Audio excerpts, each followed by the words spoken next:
We are spoiled for choice when it comes to recent initiatives. I could go on and on about them, but let me tell you about a few. We have the exciting KYC utilities happening with close collaboration across the Nordics with the different banks. Really neat, very transparent. I encourage anyone to go and have a look and see what they're doing there.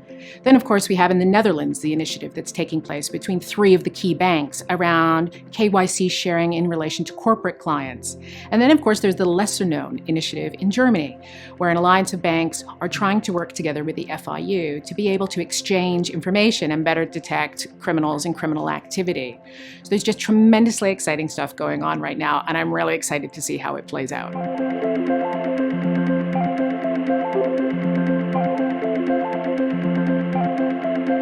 I think the biggest problem with KYC historically is that we work really, really hard for very little in terms of result. And often we miss the forest for the trees. KYC should allow you to have a really good idea about the risk profile of a client.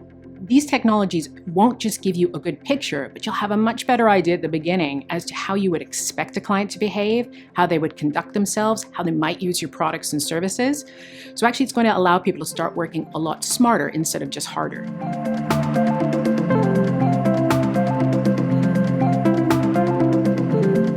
That's a tough question. There are some initiatives like the ones I've described, which sound really super now, but what you don't see in the background was a lot of negotiation and consensus building and all that sort of activity that's necessary to make an initiative like that work. I'm not sure if we've really cracked that nut yet, but I think we are getting closer to a point where we recognize there is no point competing against each other around common tools. We should leverage what we have. We should be able to assist regulators and governments to put the very best tools in place that we can use. So I'd say it's still early days with bringing people to the table. It varies across member states, but I'm really optimistic in the long term we can get as many market participants to get together.